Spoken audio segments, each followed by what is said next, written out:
Here's the podcast script.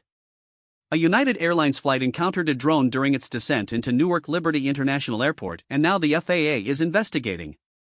On Friday evening at around 5:20 p.m., the crew of a Boeing 737, flying in from Key West, Florida, reported spotting a drone in the airspace as they approached Newark. The plane was carrying more than 100 passengers and 5 crew members. The good news, the crew reported the drone, landed the plane safely, and everyone walked off without a problem. But the incident is raising serious questions that go well beyond one Friday evening flight. Here's the thing, this wasn't some isolated fluke.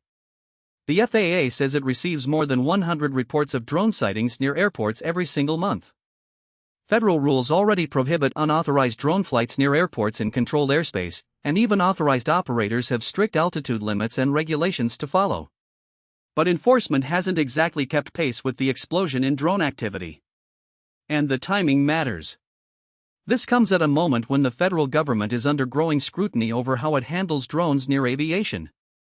Earlier this year, the FAA closed airspace near the U.S.-Mexico border in Texas twice, including after soldiers shot down a drone they considered a threat, which later turned out to belong to U.S. Customs and Border Protection. That's right, a government drone, shot down by government soldiers.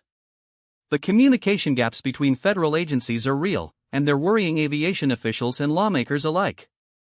The Trump administration has made drone expansion a priority. President Trump signed an executive order laying out what he called drone dominance, pushing to accelerate commercial drone operations and fully integrate them into national airspace.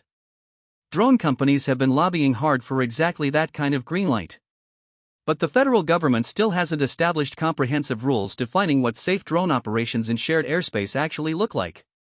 In May, the FAA proposed banning drones from certain critical infrastructure sites, but that rule is still just a proposal.